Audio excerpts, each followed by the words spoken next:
Varahi silks మన నెల్లూరులో September 25వ తారీఖున గొప్ప ప్రారంభం.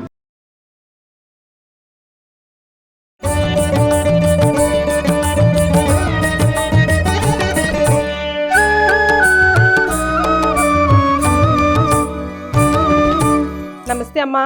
నమస్తే తల్లి. దసరా నవరాత్రుల్లో భాగంగా 4వ అవతారం ప్రాముఖ్యత గురించి, విశిష్టత గురించి తెలుసుకుందాం. అమ్మ విజయవాడ కనకదుర్గకి ఈరోజు కాత్యాయని అనేటటువంటి అవతారాన్ని ధరింపజేస్తారు. కాత్యాయని గురించి చెప్పాలి అంటే ఆవిడ ఒక అద్భుతమైనటువంటి వాత్సల్యపూరితమైనటువంటి అవతారంగా చెప్పుకోవాలి. ఆవిడ గురించి ఏం చెప్తారంటే, చంద్రహాసోజ్వలకర శార్దూల వరవాహన కాత్యాయని శుభందద్యాత్ దేవి దానవఘాతిని. ఈవిడ శార్దూల వరవాహన, శార్దూలం మీద ఉంటుంది, అంటే పెద్ద పులి మీద ఆవిడ కూర్చుని ఉంటుంది. మంచి చంద్రహాసం, చంద్రహాసం అంటే కొంచెం వంపు తిరిగినటువంటి కత్తి, అటువంటి కత్తి చేతిలో ధరించుంటుంది.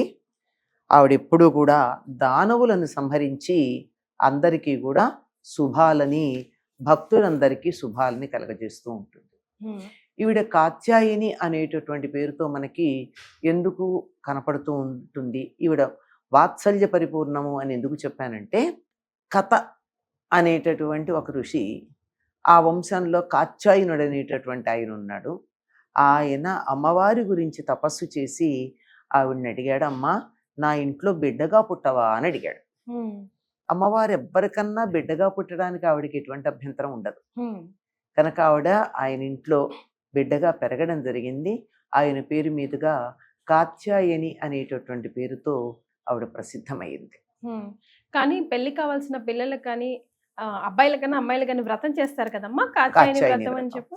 ఈవిడ కాత్యాయని, ఈ కాత్యాయని వ్రతం అన్నది ఎప్పుడు ప్రారంభమైందో మనకి తెలియదు, కానీ మనకి పురాణాల ఆధారంగా కనపడేటటువంటిది మాత్రం కృష్ణుడి కాలంలో మనకు కనపడుతుంది.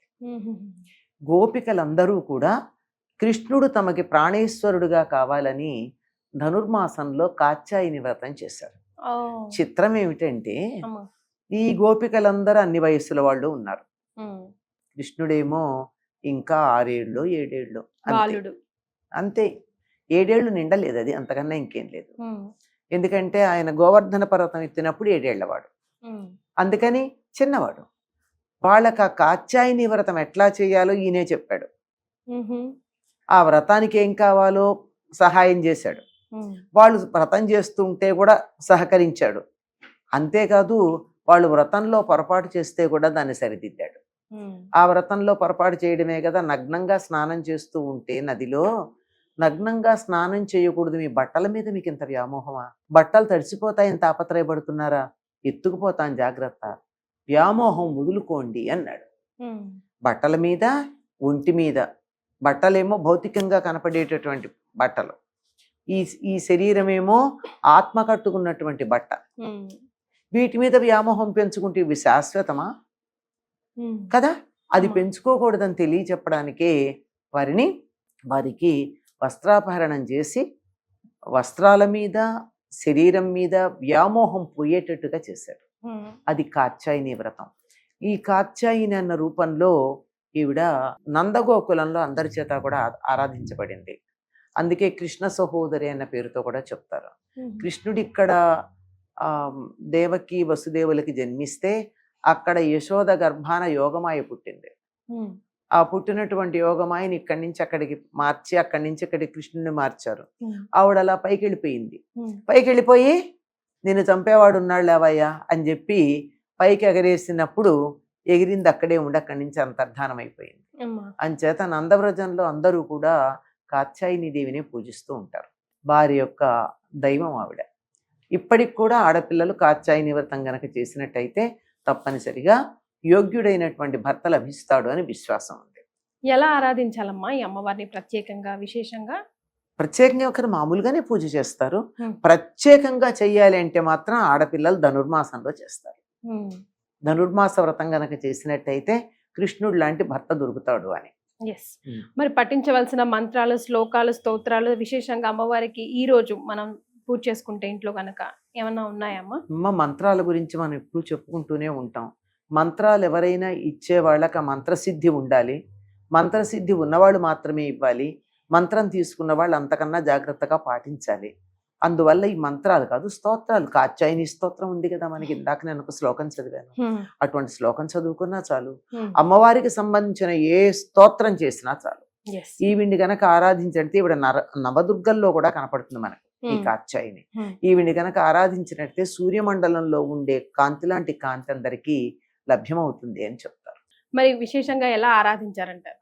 నవరాత్రుల్లో దీక్ష తీసుకున్న వాళ్ళు ప్రతిరోజు ఎలా ఆరాధన చేస్తారు, అట్లాగే ఈరోజు ప్రత్యేకంగా కాత్యాయని దేవికి సంబంధించినటువంటి స్తోత్రాలు ఉంటాయి. ఆవిడికి సంబంధించినటువంటి స్థుతులు కొన్ని ఉన్నాయి. ఆవిడని కీర్తించే శ్లోకాలు కొన్ని కనపడతాయి. వాటితో ఆ తల్లిని ఆరాధిస్తే చాలా సంతోషపడుతుంది. వీడికున్న నామం కృష్ణ సహోదరి అని చెప్పాం కదా, అందుకని ఈ రోజు కృష్ణుడు కూడా తలుచుకుంటే ఆవిడికి మరీ మంచిది. సోదరుడు గురించి తలుచుకుంటే ఇష్టం కదా.